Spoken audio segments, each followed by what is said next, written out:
Spelman is January 23rd. We're here at the Potter's House on Columbia Road in Washington, D.C. In 2017. In 2017, thank you, Stevens. We're here at the Potter's House, so we have two distinguished artists, James Phillips on my left and Nelson Stevens on my right. Nelson Stevens is a native of Brooklyn.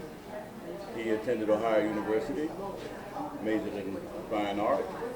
In the early 1960s, he taught in the Cleveland Public Schools, where he often went to the Jazz Temple to hear John Coltrane. Yeah. And so Mr. Phillips and Mr. Stevens share a bond with me among people who actually heard John Coltrane live, which is an experience which changed all our lives. Forever.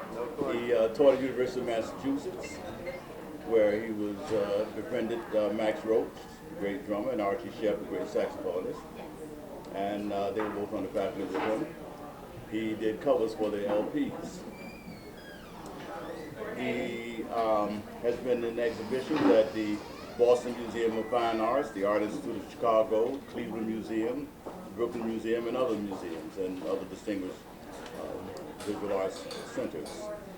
Stevens has a gift for bending design around a figure. His complex surfaces are alive with the movement, which makes his portraiture, in particular, deep and true. He was a founding member of Africola, subject of our conversation this evening. James Phillips I met on the streets of New York when I believe you were a member of the WUC Asana collective at that time. And he introduced himself to me because it turned out he's from Gretna, Virginia, where my father was his art teacher. Even though my father had no training in art whatsoever, he managed to impart something or other to James Phillips. Like Stevens, James Phillips is a very distinguished muralist. His work is included in the Smithsonian collection, and he has a piece in the, it's on exhibition now, the piece at the National Museum of African American Art. Both of us, yes. You both are? Yeah. Okay. They have good taste. That they do. Well, construction knows what they're doing. Yeah. Singapore bought two works for the Art and Embassies program from James Phillips. The Philadelphia Airport commissioned a triptych for their domestic wing. He's in the Schomburg Center and many other prominent collections, including the collection of A.B. and Karen Spelman, where he illuminates our house with his work. I'd like to add, I was also born in Brooklyn, New York. You were born in Brooklyn? It's great. I never knew that. I thought you were a Gretna boy all the way. No? Okay. All right. Gentlemen, Africobra was and is a very important movement in the arts. And it has not, I think, even with as many exhibitions, received the recognition that it deserves on its influence on American art. Tell me how Africobra came to be. What was the environment in the community which impelled artists and others to express the strength, the vitality of the struggle for liberation at the time, which would lead to the founding of Africobra? The inception of COBRA, which is Coalition of Black Revolutionary Artists, is from 1968, formulated by Jeff Donaldson, chiefly.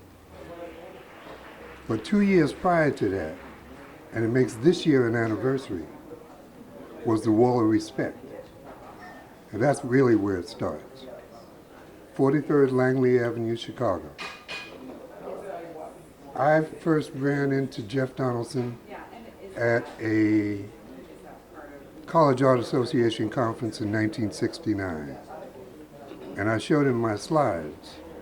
And I was already aware of him because Ebony Magazine had run an issue, one of their issues, on the Wall of Respect, showing Haki and showing a lot of the people in Chicago, but Jeff being central to the whole thing, because this was a true visual statement of taking over the black community through art. And for years, Mayor Daley tried to have it taken down. It was not, forget that part. When I showed Jeff Donaldson my slides, he knew I was looking for a job. He said, try and get as close to Chicago as possible. So I went to Northern Illinois University, an hour and 15 minutes outside of Chicago, and I became an AFRI-COBRA member like August of '69.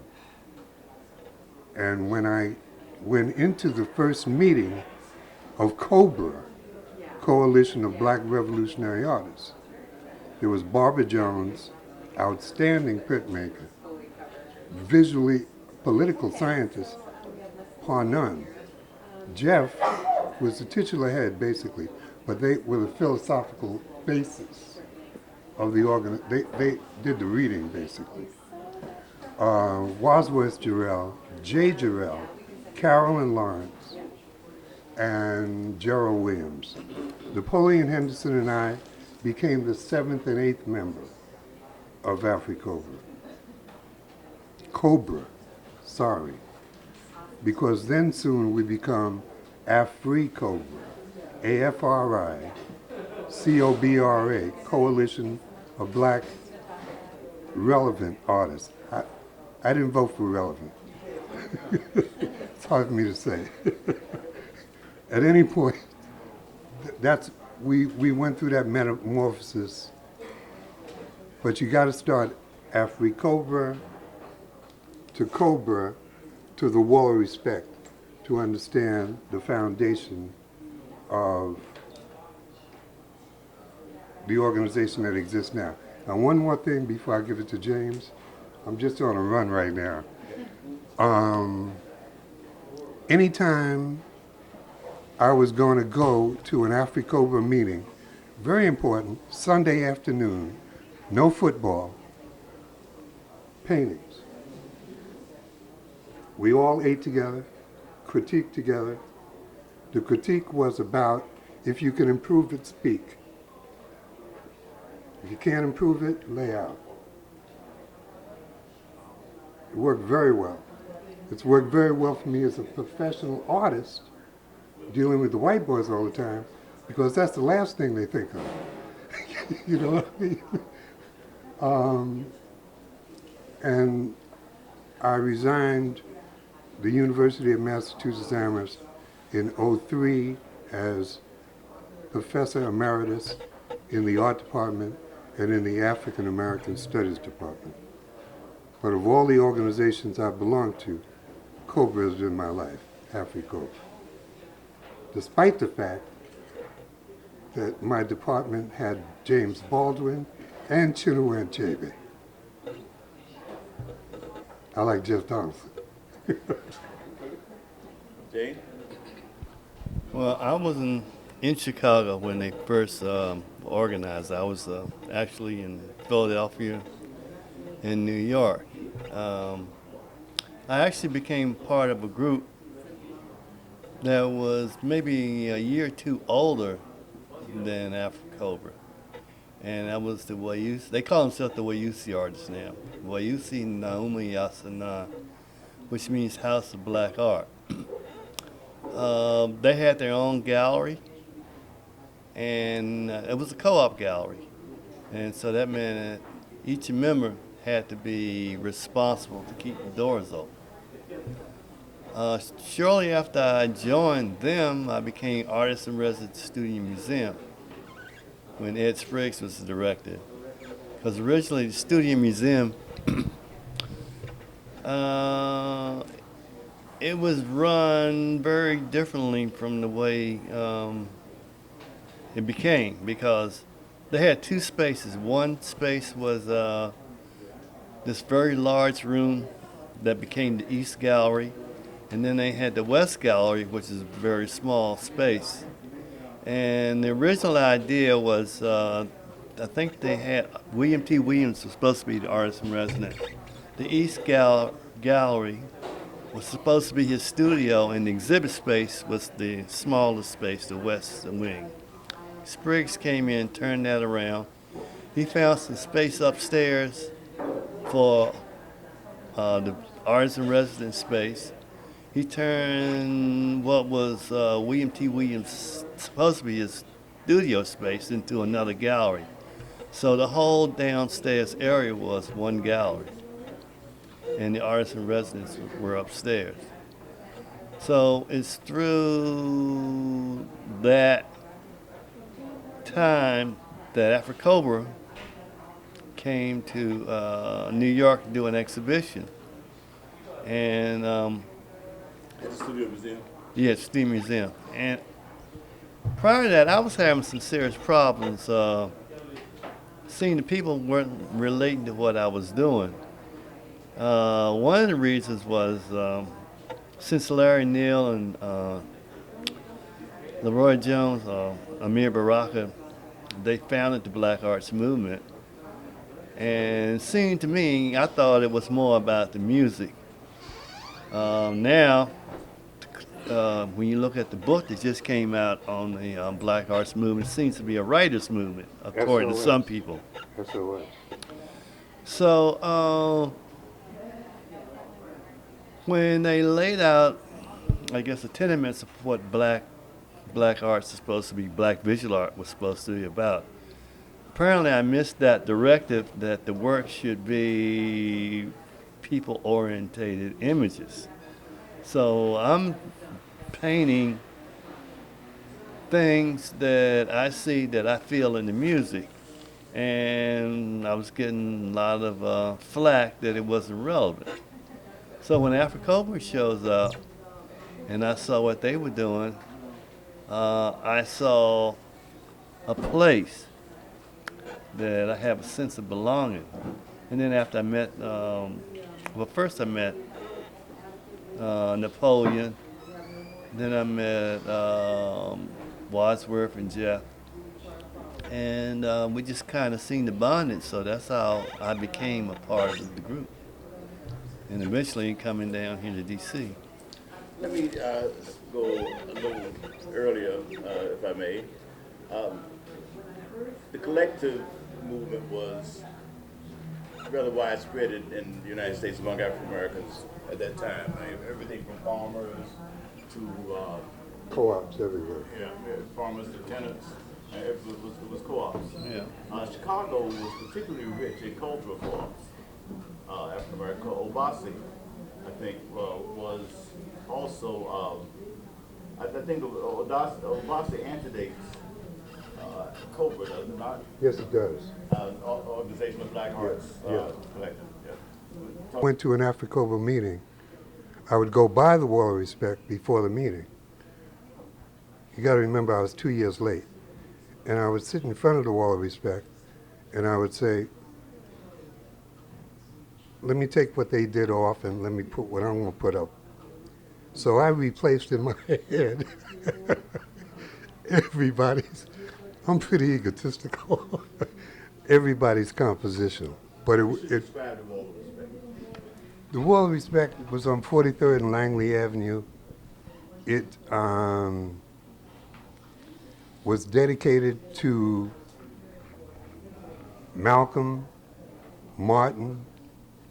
It was dedicated to all the musicians, the nation, and there were about 10 artists who had 10 different sections. That's what made it so outstanding. The whole wall is painted, and around the corner even, is painted, and geographically, topographically, everybody had about the same amount of space. There were lots of different photographs of it because there were a lot of different changes that were made. But the history of it is fascinating, and Jeff tells it pretty good in a magazine that comes out of Hampton. I'm trying to think of the name of it. International Review of African American Art. He does an outstanding job on explaining what that mural, you got to understand, there's no mural prior to that. If you deal with murals in the New World, you deal with the Mexicans, you deal with the WPA, and then after that, it's gone. It's not until the Wall of Respect that it's revitalized. And who gives it more play than anybody are the Chicano artists, because they've taken it and run with it. They say, oh yeah, really? But what I'm getting at is that there are walls in Chile, there are walls in Zimbabwe that duplicate this whole thing. While I got the mic, I got to admit that I swallowed the Kool-Aid. I'm from Brooklyn, New York, and I swallowed the Kool-Aid. I'm a Jackie Robinson. When Jackie came, I was 9, 10 years old. I learned how to do division to figure out his average, you know what I mean? There's a story about Pee Wee Reese putting his arm around Jackie Robinson. Ken Burns has tried his best to find out where the story comes from. And he says he cannot find any foundation in fact. And there are sculpture pieces made of it, different places. You talking about hidden in plain view, you talk about our history being wrong, you talk about, whew, that for me is heavy. It is part of folklore that Jackie Robinson comes along and puts his arm around Jackie Robinson, Pee Wee Reese, puts his arm around this black man to show brotherhood and explaining to his relatives in the stands. Fictitious. I know you know the story. Wipe it from your mind. You went for the Kool-Aid too. Ken Burns is an expert on Civil War and baseball, and you can go check that out. He said he'd love to prove that it was true, but there's no way he can. I'm talking about a visual phenomenon. There are sculpture pieces made of it.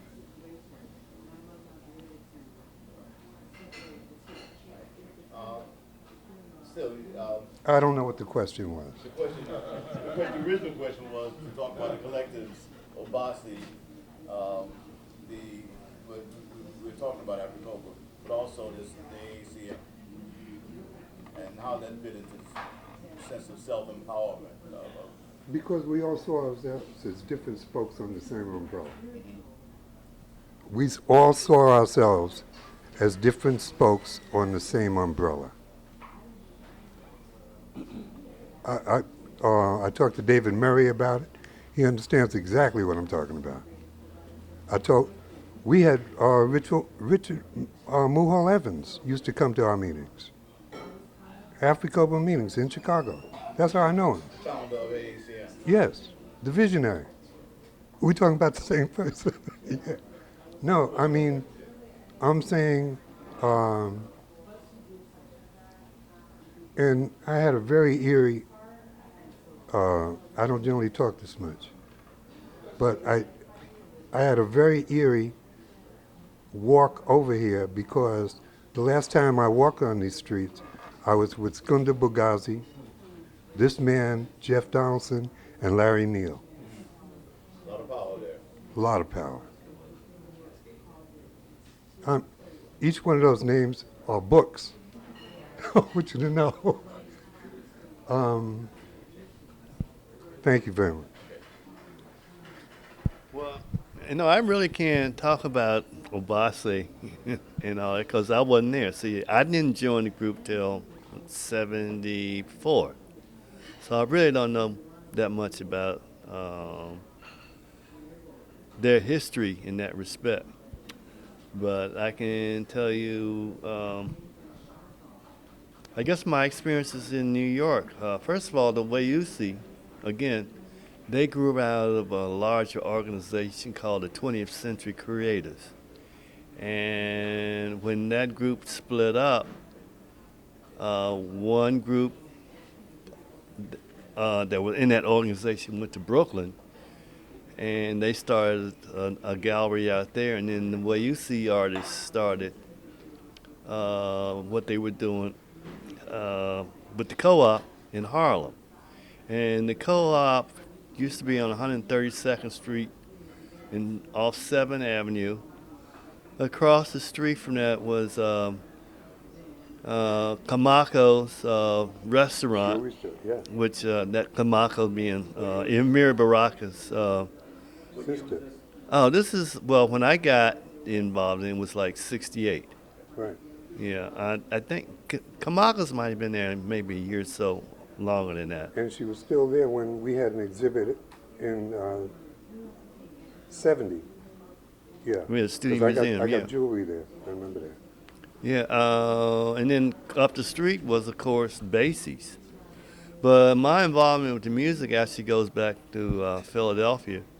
Because actually, when I was growing up in, I guess, through junior high school and high school, it was like 4 of us, 4 blacks that were supposed to be aspiring artists in one school at the same time, which is kind of unusual. One of my classmates has made it pretty big in terms of developing a reputation. That's Stanley Whitney. He just had a recent show at Studio Museum in Harlem. So we were all, after high school, we went our separate ways. I stayed in Philadelphia. One of my other friends, Harry, he had a brother named Alfie Pollard. Alfie Pollard's a musician, piano player. I guess probably the most thing that makes him famous is that he became Teddy Pendergrass's musical director. But he started out playing jazz. He knew Elvin. He knew all the people in the Coltrane band. So I used to hang out with him downtown Philadelphia on the music scene. And back in those days, I mean, like John Coltrane in Philadelphia was like, you say, John, it was like God just walked into the room or something, you know. So I befriended another musician and went to New York. And like I used to get I was able, because I had this musician friend of mine that was Norman Connors.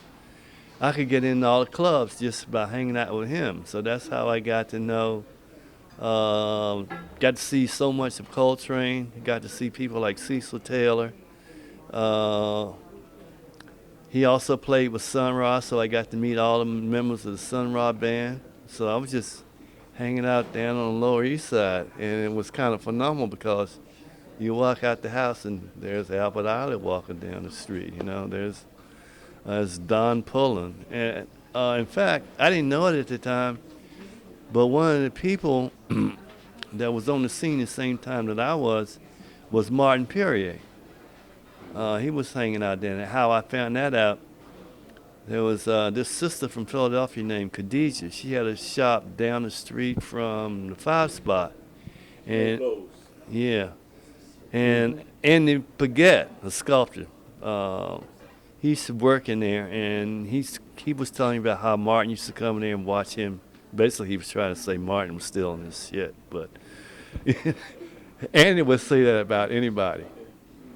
So it's from, that experience, that's how I got into the music, and that's my association with the music. Well, I've always... Oh, wait a minute. Also, I should see this man in Nedick's.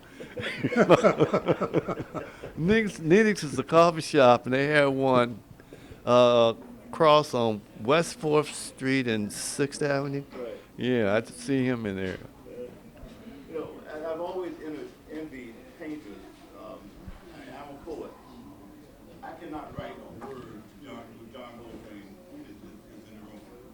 Music is on.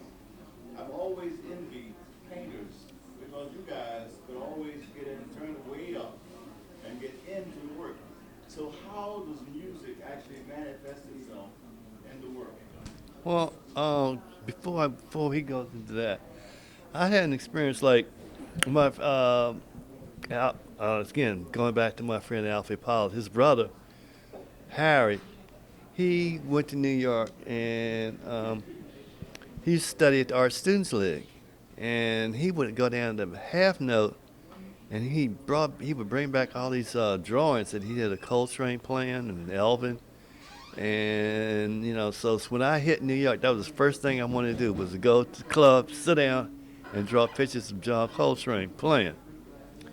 So he was at the Village Gate. This is, I think, the night that I think they played out of. You wrote a review about it. That was the first time I think people saw Rashid. Elvin didn't show up for the first set, and Elvin showed up for did show up for the second set, and that was like the first time maybe they had two drummers. And so I come in the club, got my sketchbook, and this guy taps me on the shoulder. He says, "You come here to draw?" He said, "Yeah." I said, "Yeah." He says, when they stop playing, you ain't gonna draw nothing." Turns out the guy was Marzette Watts, musician and a painter. And sure enough, once that band hit, I was like transfixed. I couldn't do anything. Yeah. So, but I mean, when I was artist arrested at the Steam Museum, they used to try to mess with my head. They were saying things like, "Well, he can't paint without listening to Coltrane music." So I mean, one day I did this one time I was doing this painting. I just decided, well, I'm not gonna listen to no music. So I did this painting. First and last time I ever did it, and it was torture, but I did it. My relationship to music, I've always had the music on. I've always had the music on when I'm working. And when I was like 16 and 17, growing up in Brooklyn, my father knew a guy who worked at the Blue Coronet that was like 3 blocks away. And I used to go in there and draw. And one evening, the manager was moving, because all I'm doing is drinking up the mix and eating donuts. I'm not making him any money, so he's trying to get me out the door. And a guy comes over and he says, "Oh, let him sit here at the table," which was the musician's table, because they were going up. So when I sat down at the musician's table, I said, "That's a really nice white guy." And this woman said, "That's not a white guy, that's Jackie McLean."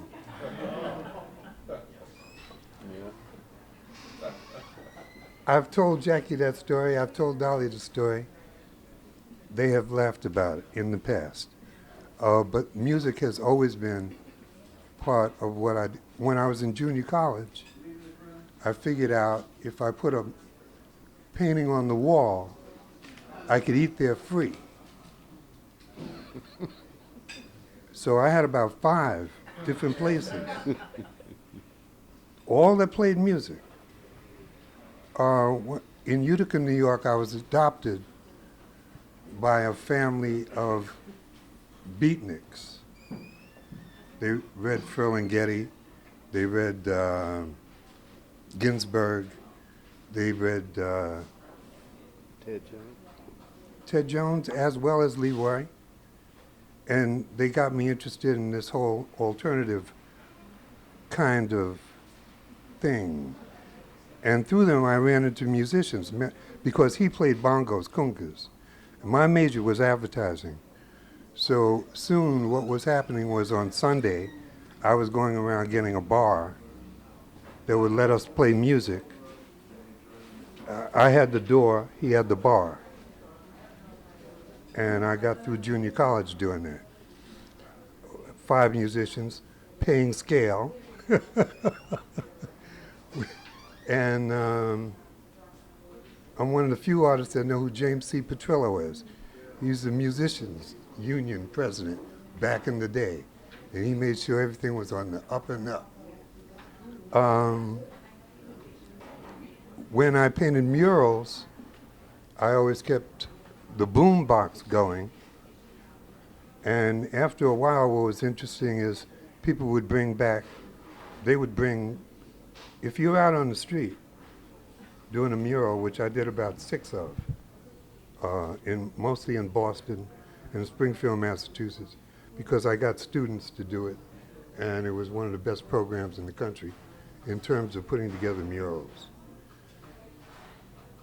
What am I getting at? The fact that they will feed you, the community. You go out with your paintbrush, and you start, they're critics. They'll tell you it was better yesterday than today. But they will feed you, and they will bring you CDs or the equivalent for you to listen to. I call it nourishment in all kinds of ways. I've had great success. Probably the biggest one was at Tuskegee, because I did the 100th birthday mural for Tuskegee in the late 70s, and spent a year down there, and had a great time. But it's one of the few times that I was really out of UMass Amherst, because I was there for 35 years. One year, though, being here in D.C., living with Larry Neal, not too far, on East Capitol. And then I went to Tuskegee after that. And then I went back to UMass Amherst. What year was this? All before 1980, because Larry Neal died in January 5th, 1981. 1981. We were dear friends for about 10 years. I met him in Northern Illinois. He came because Paul Carter Harrison was teaching summer school there. I was working on my degree at Kent. So Larry and I were immediately bonded. Paul Carter Harrison, the theater director. Yeah. Association. Yes, a tabernacle, bunches and bunches of things. As a matter of fact, I don't know if I can get back to that point, but the reason that I was invited to Amherst was because there was a guy up there named Ackland Lynch who was calling on a very academic Black Studies department to incorporate more culture. And he came up with this program of getting Max Roach, Archie Shepp, my dear friend, doing well in France, speaks French fluently, monsieur. Diane Ramos in dance, Paul Carter Harris in theater, and myself as a visual component. And what we were supposed to do is come up with a 21st century aesthetic that incorporated all, understanding that the white aesthetic of the time and now is minimal, so they shave away, shave away, shave away. And we were coming from the additive, as opposed to the sterile. But that's how we became part of the W.E.B. Du Bois Department of African American Studies, which I'm very proud of, because, like I said, Chinua Achebe was there, Paul Carter Harrison was there, Max Roach was there, Baldwin was there, and others. I have to leave them out, but Sister President was there too, teaching anthropology, Janetta Cole. You mentioned aesthetics. Perfect Cobra had an aesthetic position. It was, you had a manifesto. Could you talk a little bit about that? One of the major pieces of the manifesto is that it be colorful art. Colorful. And it helped tremendously that I had a background in silkscreen, but far superior to everybody, Barbara Jones had a background in silkscreen, and her sense of design was flawless.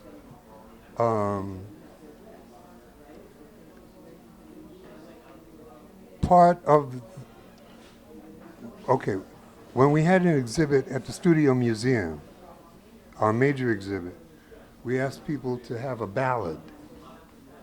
And the ballad was, if you could afford it, which one of the pieces would you most likely want to buy, despite price? So when we got back to Chicago, we had a very good idea of what the population wanted in terms of everybody's image, because everybody had 3 or 4 images, and everybody has their most popular, voted by. So we made silkscreen prints of those. And that's how we bankrolled ourselves.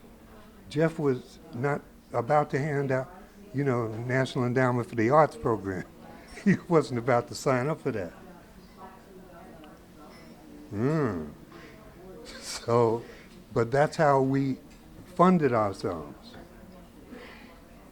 by selling prints all around the country. Now these prints are $1,000. They were $10. On eBay now they're thousands of dollars. But that was a part of the commitment of the movement, was it not, to put Make into art the hands- available. Yes, our people deserve the very best. We're gonna give it to them. You had people like Emory on the West Coast doing that, Tom Fielding. Yes, Um, brother. yeah, Yes, making very cheap prints so that Yes. people could actually own them. so that people could have it.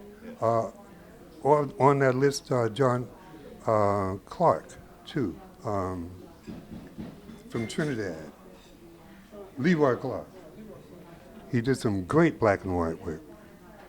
And of course, Emory. Great black and white work. Inexpensive. But the Ma- manifesto spoke of images that were consistent with the culture of the community, expressions of the community, and they gave examples of things that would try to capture aesthetically, like the feeling of the Holiness Church, of Al Sindor's Dunk, of the blues, and an emphasis on, you mentioned color, specifically Kool-Aid colors. Yeah. We was in love with purple. James, you're a great colorist. Well, in terms of the principles, the one I guess related me to the Africover and related to my work was probably my nieces to the midpoint to my nieces, and that's basically roughly broken down to it's at that point where it's not abstract. It still has that figurative form to it. And that's that because the way I use foreground against background. It's what is called a reverse figuragram relationship, where you can't tell the foreground from the background.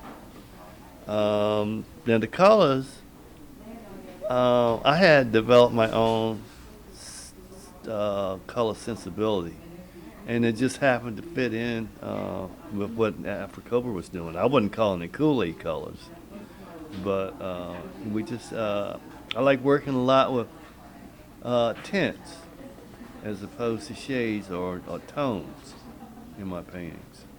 So, All right. Yeah. So there's this movement then which was consistent across the arts, to try to not only make art that spoke of the condition of African American people, but also art that emanated from the people. So and there was a great wealth of cultural expression to draw from, because of course the African American community has been the source of much of the cultural development of the 20th century in America, across the board. So could you talk a bit about how you saw yourself, the placement of the artists in the community? Ask me again, I'm sorry. Could you speak a bit about the placement of the artists in the community as a person who carried Yeah, the tradition of the community forward? I think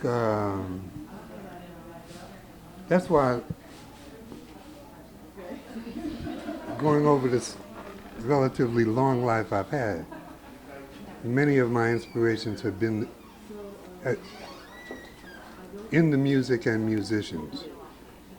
Um, there's something about our musicians that I find intriguing, very interesting. Every other discipline that you deal with has to be certified by some white authority. Everywhere. Dentists, doctors, lawyers, boom, read the whole list.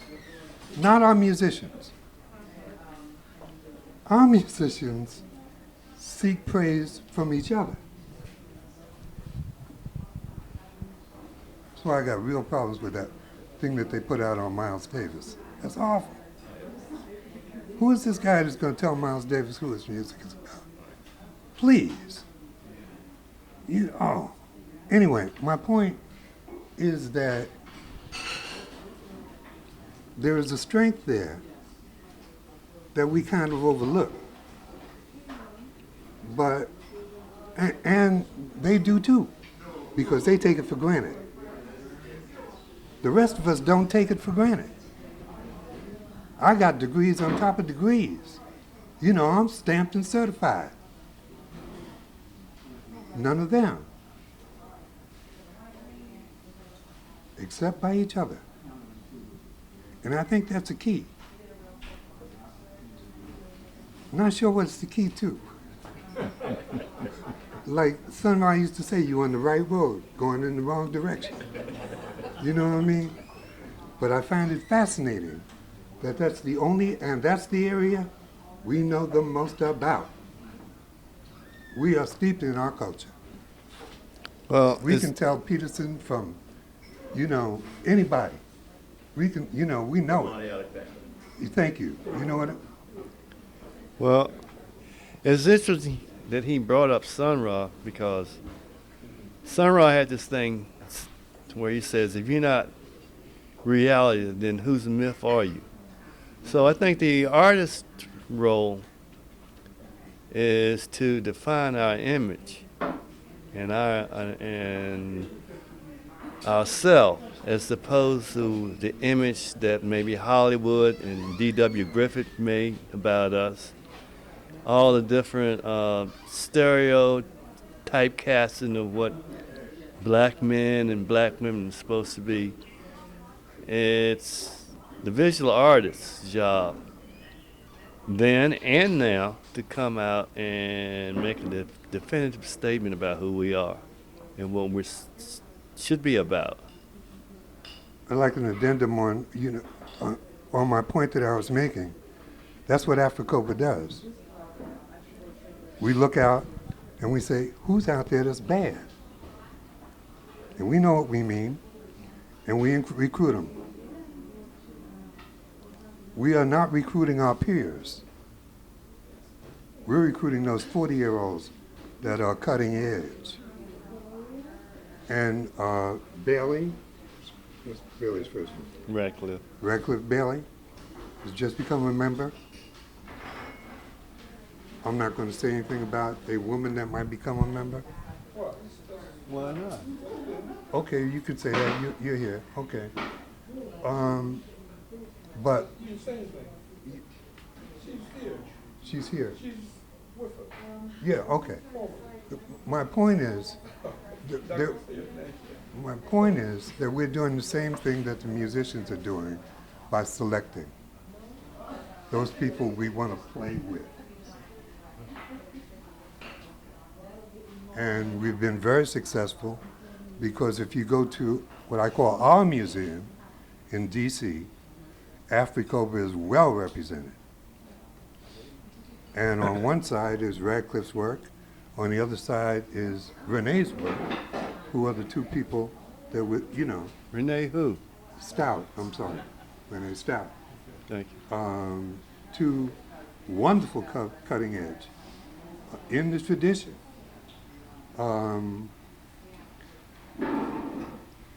That's the point I want to make, basically. Now, again, going back to the 60s, America was on fire with struggle in the African American community then. Black Power had caught on everywhere, and it was a real sort of a place to stand as a statement. It sort of defined everything for you. Can you talk a bit about how that fit into the thinking of artists of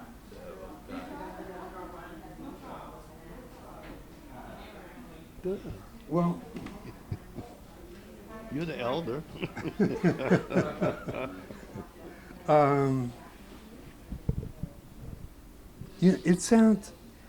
it's revolutionary that becomes a cliche.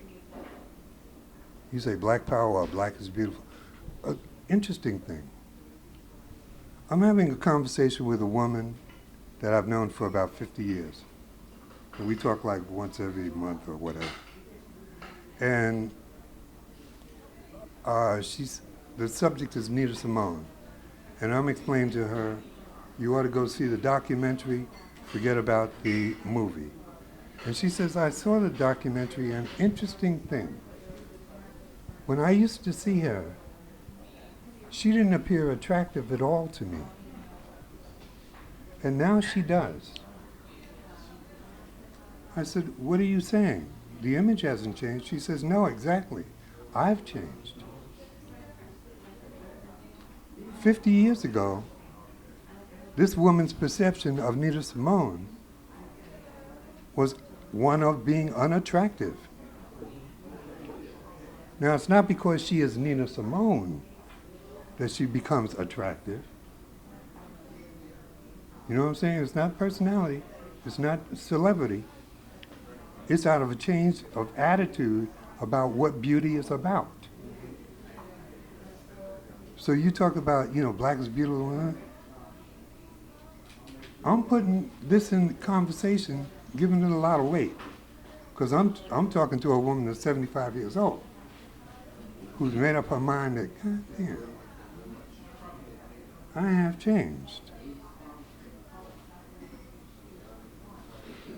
I hope that addresses part of your question. Jeff Donaldson did an issue of Black Arts Review. Yeah.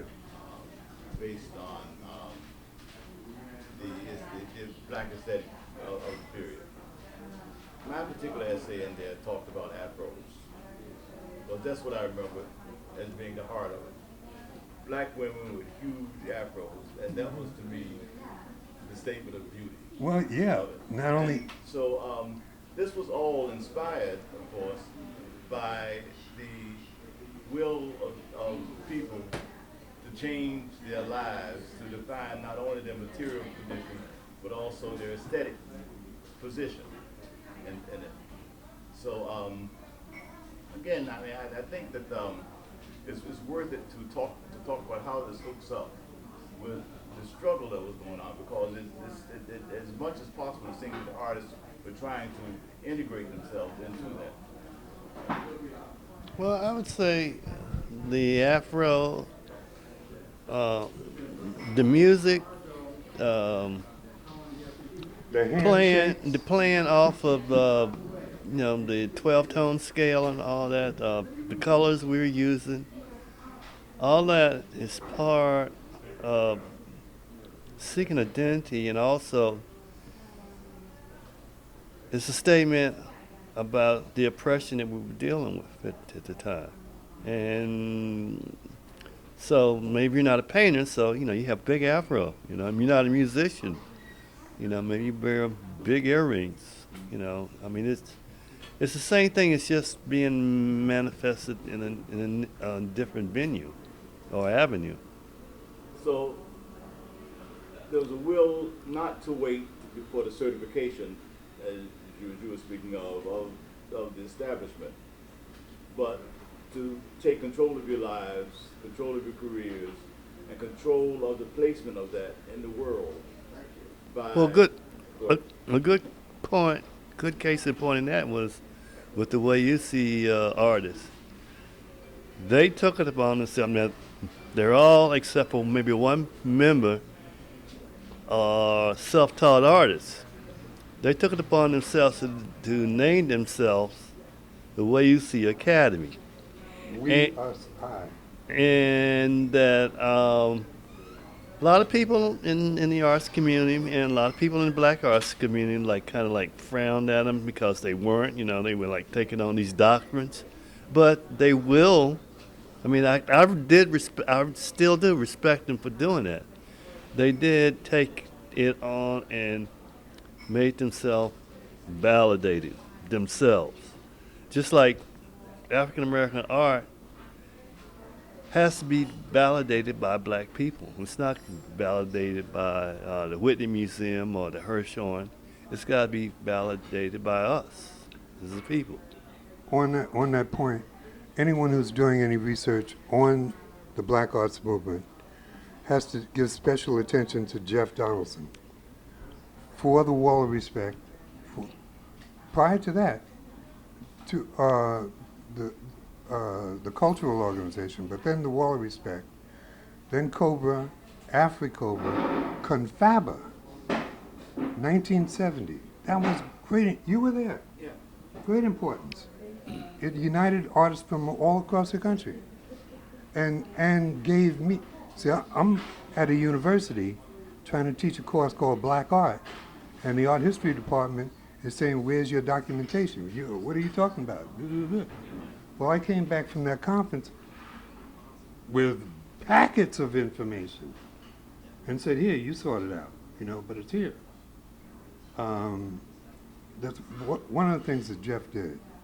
The whole thing with FESTAC, Second World Festival of Black and African Arts, that I got caught in a vice because my best friend is Max Roach, and he and Jeff are just trying to strangle each other, and talking about, well, you know what your man said, At any rate, we're talking about turbulent times.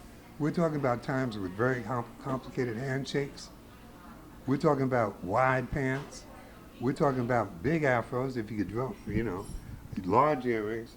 We're talking about an attitude that is new, that is vibrant, that's alive, that is taking up more space than the person physically is taking up. I don't know how better to say that, except that every now and then I shrink a little, so I know what I'm talking about. Because we occupied a lot more space at one time.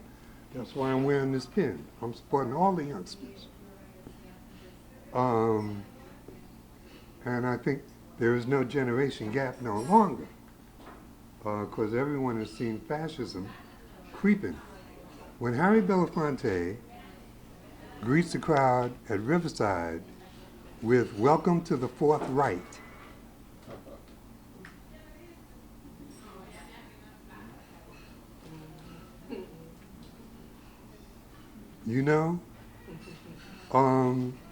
we're in trouble. Is art vital? Yes. Can it stand by itself? No. Does it need a lot more? Always. Should we support local artists? All the time. A lot of our artists were untrained, as Jeff says. The difference is in Afri-Cobra, everybody is degreed. The difference is everybody in Afri-Cobra is degreed. At least. On that point, another Yeah. thing about Jeff. Jeff also came to Washington to be chairman of the arts department at Howard. I left that off the list, I'm And sorry. that actually became, at least in this town, a center of the cultural movement. I was James was in that. I was supposed to be a piece of that in '72. And Ackland Lynch was inviting me, and Jeff was inviting me. And Jeff couldn't get the paperwork done. But I'm finding out now that he was such a strong leader that he couldn't get the paperwork done. I didn't follow that. I didn't get that. I'm saying they were I'm saying blocking that him. He was being blocked. Yeah. He was being blocked. And it And still exists. Yeah. No, on the Jeff, yard. none of us will ever get the due that we are due. We know that from Jump Street. From Jump Street. So, but is it worth it? Definitely. Absolutely. And I'm standing on the shoulder of Charles White, Elizabeth Catlett, Romeo Bearden, a bunch of cats I love and admire, and who paid a lot more dues than we're paying. Elizabeth Catlett gave up her citizenship. She said, later. And as a matter of fact, at Confaba, she was the keynote speaker in 1970. Jeff organized it. The United States government wasn't going to let her come out, wasn't going to let her in, and they locked up the Mexican government, saying no. Jeff, with 20th century equipment, tied the AT&T phone to a microphone so everybody could hear her speech from Mexico City. I'm talking about a giant man. I'm talking about a man, we're hanging out at a party, and it happens to be, just bunches of guys, and he starts with, there I go, there I go, there I go. And soon, pretty baby, you are the soul that snaps my control. Everybody's singing. And as everybody realizes that they may not know the words, they go to the wall. But finally, in the middle of there's Frank Smith, there's Larry, boom, boom. We know each other. And one person says, this should be the black people's national anthem. Another person says, it should be black people's national anthem. And Jeff said, yeah, but it doesn't have anything about weapons in it. I'm trying to tell you who Jeff Donaldson is.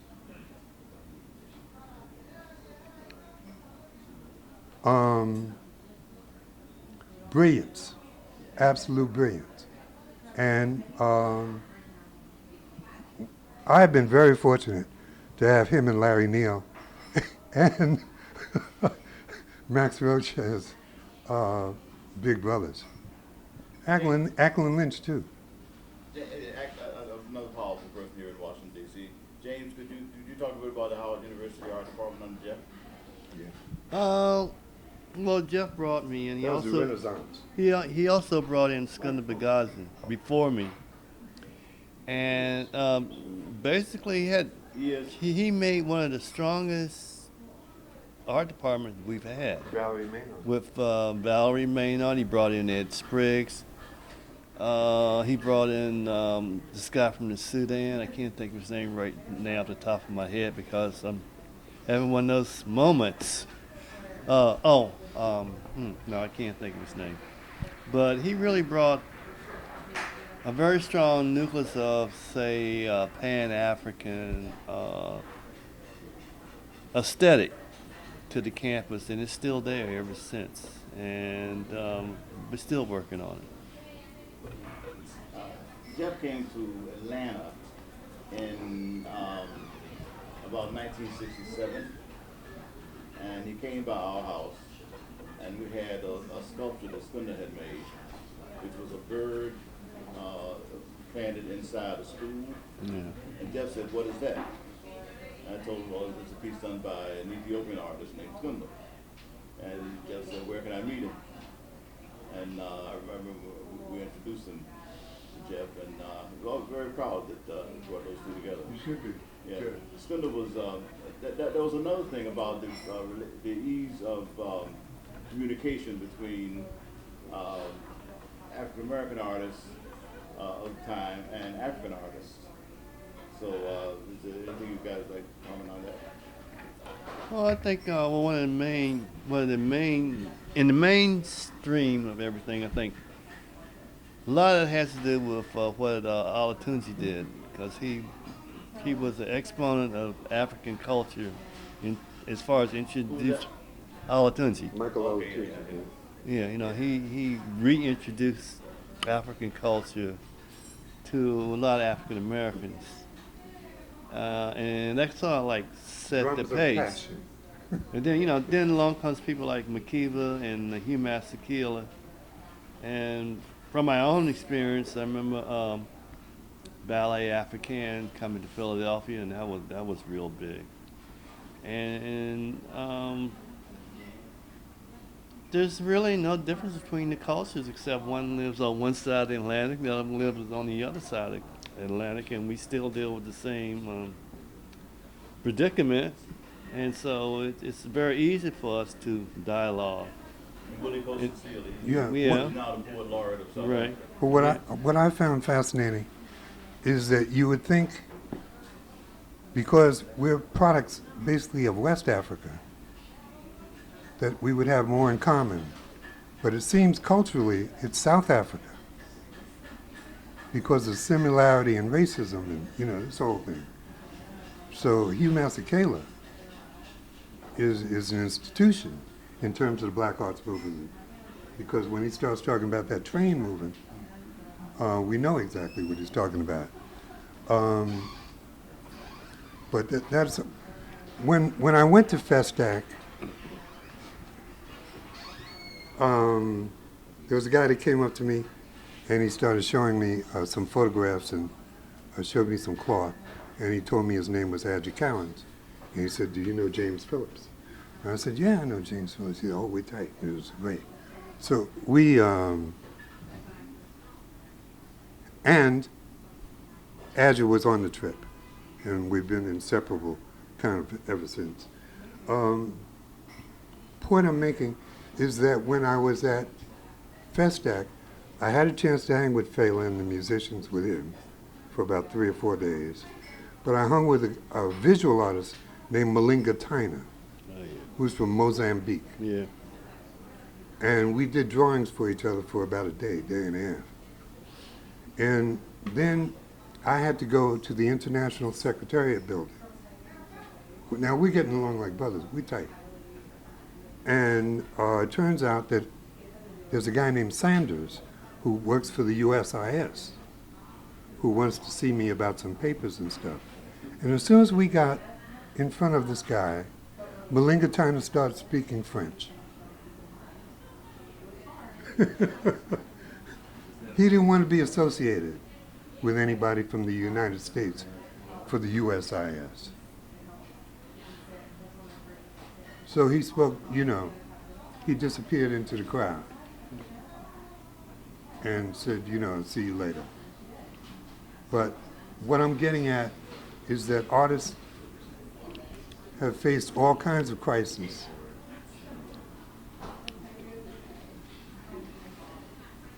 I'm going to take you on a little trip here. All kinds of crises. But there was a House Un-American Activities thing in the 50s where anybody associated with communism and stuff, they got blacklisted and stuff. And we know the writers and the actors and stuff like that. No artists. No artists. The mode of the day was abstract expressionism. What can you say with that? The teeth had been pulled out. You understand what I'm getting at here? That's why the wall of respect is so important. The image comes back. But the teeth have been pulled out of art saying something. In 1936, Picasso does Guernica, one of the great pieces, Mankind, about the Nazis, coming down on the town and the whole thing. People, baby screaming, mother, horse upside, everything. Doesn't get the play it should get. You go right after that, abstract expressionism.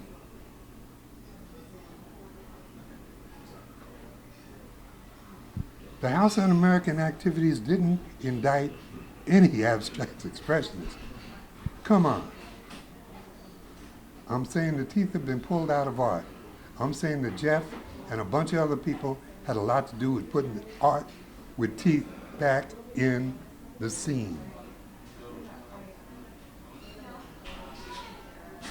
The more you know about art history, the more you'll agree with me. One I'd like to get back to, which is to do with talked about the Masons for a while, and I thought that there was a kind of, and a lot of people talk about the new Masons, but I thought it was kind of an anti-Masons in the work of Africa, and that it presented possible worlds as opposed to necessarily this world. About the kind of, especially among the figurative artists, the kind of dramatic expression of a world, of a Pan-Africanist world that could be and should be. Can you talk a bit about that? I'm not a figure Walter painter. Carroll You're the and, figure painter. Well, originally it is a figurative movement.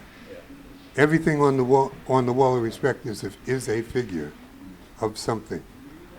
I'm holding on to it.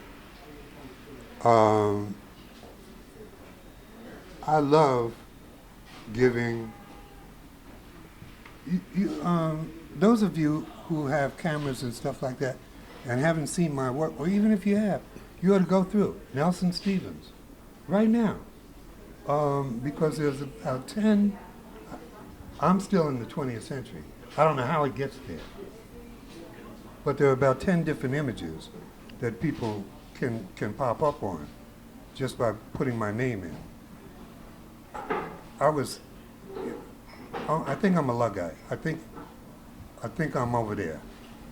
My daughter was watching television and she saw somebody who was in the parade, and she backed up the television to the parade, took a picture of it, got in touch with the person whose picture it was, and 15 minutes later, they're talking on the phone. I have no idea how that happened.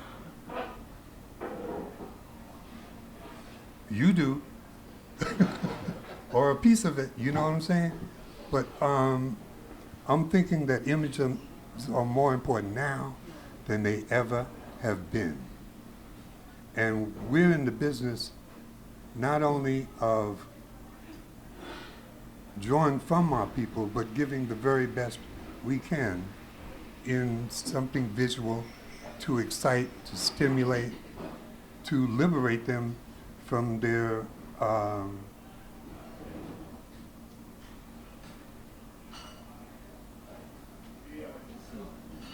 yeah.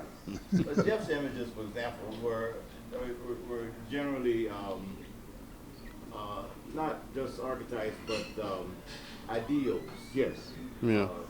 And you see, not an African remember, but I think of some of Al Smith's pieces, the more Afrocentric pieces, which are of sort of possible villages of people who are obviously of African descent, but they're very contemporary as well. And there's a movement and a joy and a community in the grouping of them. And thinking of Wadsworth's images, which have a fierceness in them. But it all falls under the heading of celebration of life. Yeah. Basically,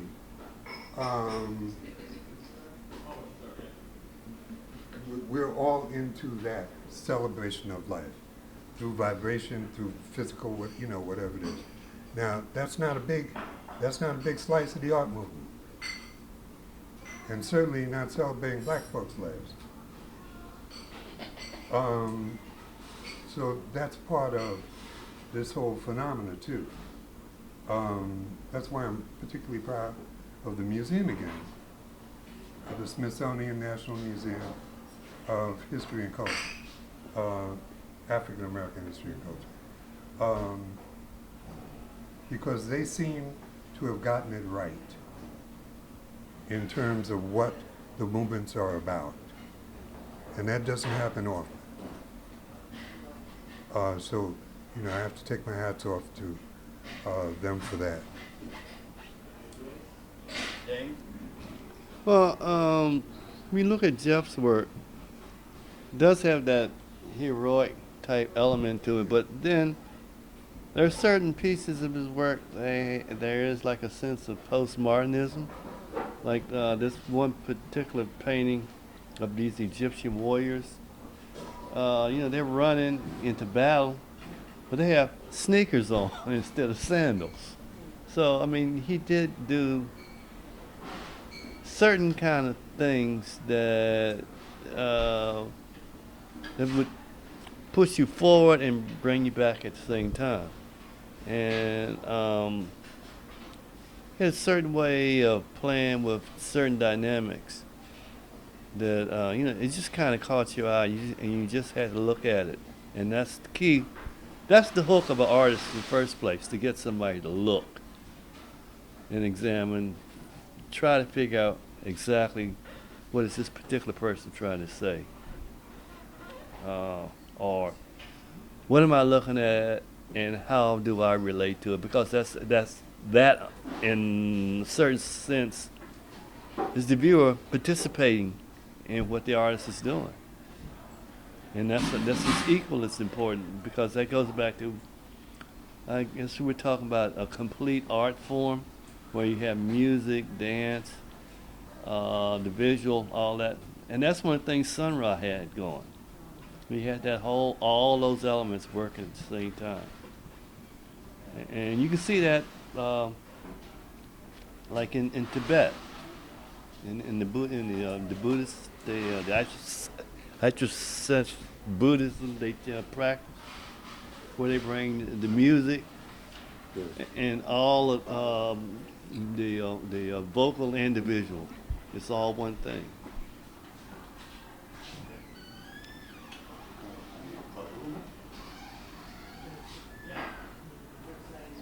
I want to take a break.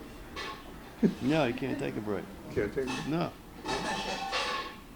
You belong to which union card? Karen, my wife suggested a question for you, James. Me? Talk about, while you were in D.C., well, how you found the Black Arts movement in D.C. to be, and what was it like?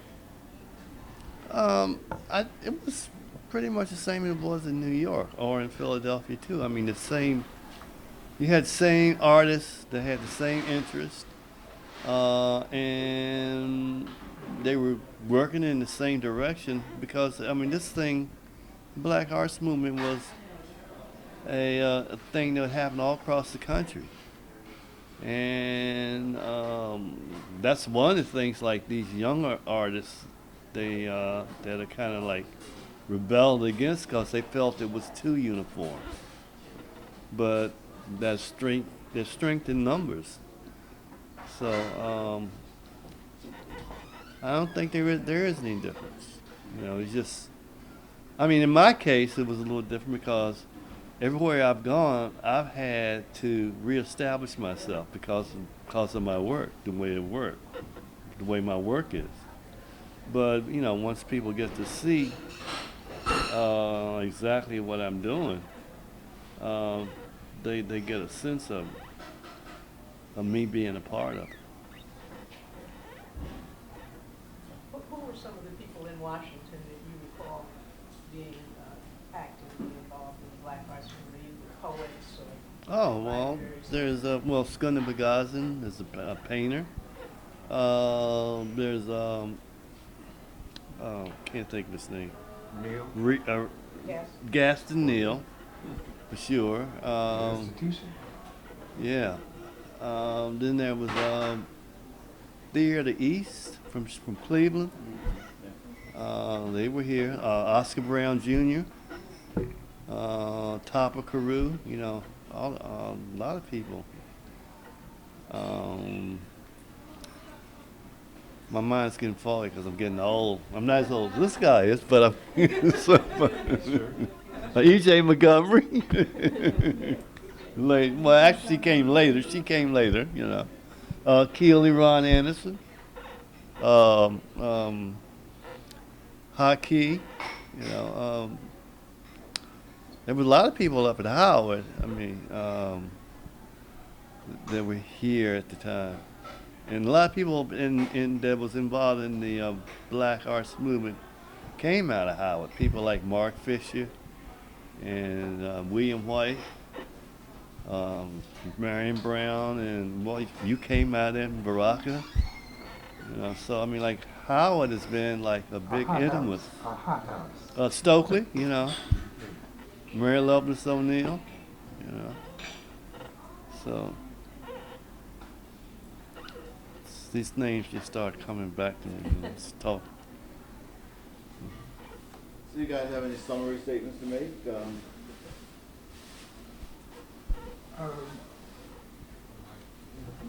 That Africoba is going to be, for me, 50 years next year.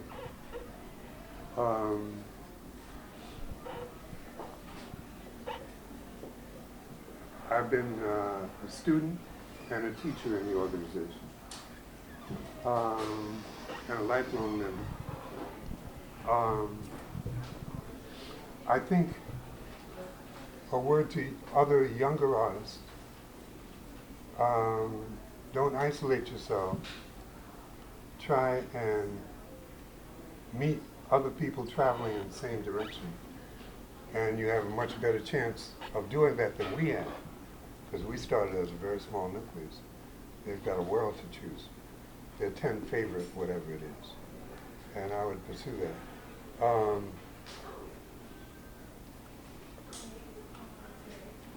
I've been very fortunate in my teaching career, and pretty fortunate in turn. I'm a grateful Negro. That's what it's going to turn out to be. I had a lot of fire at one point, but I'm turning out to be very, very grateful for a lot of opportunities that people made for me.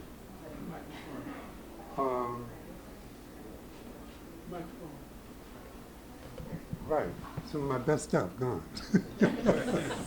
But I'm eternally grateful for the organization. I think there should be more organizations like it. I think doctors ought to work together, nurses ought to work together.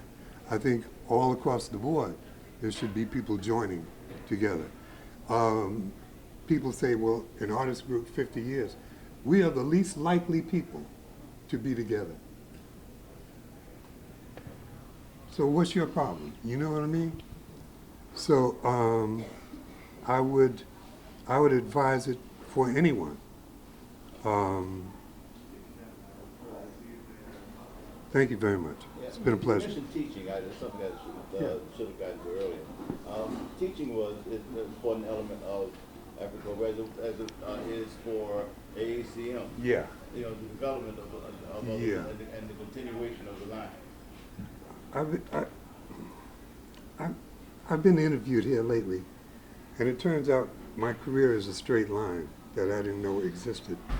When I went to college, I couldn't get back to the East Coast because I went in Ohio. So I was a camp counselor. I did camp counselor, and I got real good at handling knuckleheads. So when I started teaching, they put me in the worst school in Cleveland, full of knuckleheads, and I was down with them. And I've been down with my students ever since. That doesn't mean anybody gets an A. You work your butt off, but I've been very fortunate that I started teaching when I did, because there would be sexual charges on me immediately today. Yes, because I say things like, not just another pretty face, you know, and that'll get them. Right, see the face? Exactly. Right. My point is, I came along at the right time. I had the exact right breaks at the time, and that's why I'm as fortunate as I am. And I still miss a lot of people who are no longer traveling that trail, like Jeff, like Skunda, like Larry. So I carry them with me, as most of us olders do carry many people with them.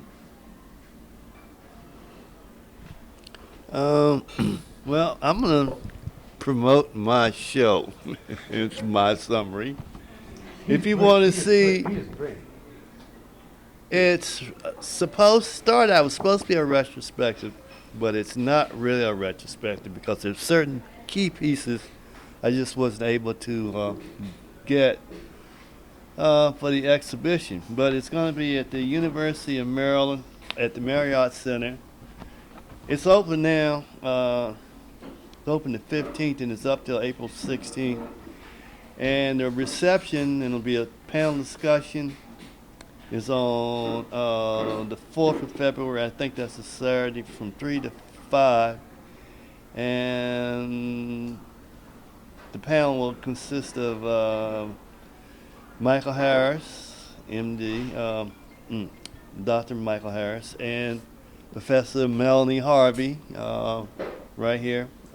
Both of those writers contribute to the catalog, and myself. And as far as young artists, one of the things that I think is important is that they work, and work very seriously, and look at other things, other cultures, see what they can bring to them. But the important thing is to make sure themselves come out in the work. Don't lose yourself. And I think that's about it. Talk a little bit about Skunda, the importance of Skunda. Oh, the importance of Skunda. Skunda, again, is one of those people that revived Africanism in the fine art department, and in the art world, period. Because he's one of the first artists, I think African artists that the Museum of Modern Art bought work from. He has designed a stamp for the UN. There are a number of things that this man did, and there's a number of African American artists, not just here in the district.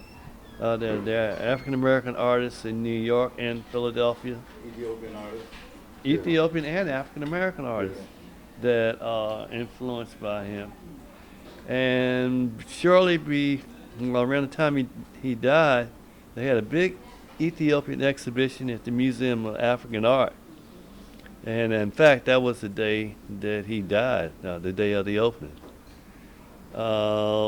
And a lot of them principally because of him. And in fact, I think the school in Ethiopia is now named after him. Yeah.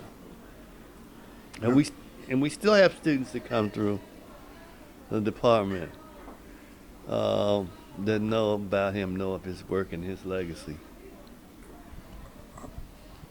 If this is our last sign-off, one of my best murals is dedicated to black women. It reads, "I am a black woman, tall as a cypress, strong beyond definition, still defying time, place, and circumstance. Assailed, impervious, indestructible. Look on me and be renewed." That is Marie Evans. Thank you. Thank you.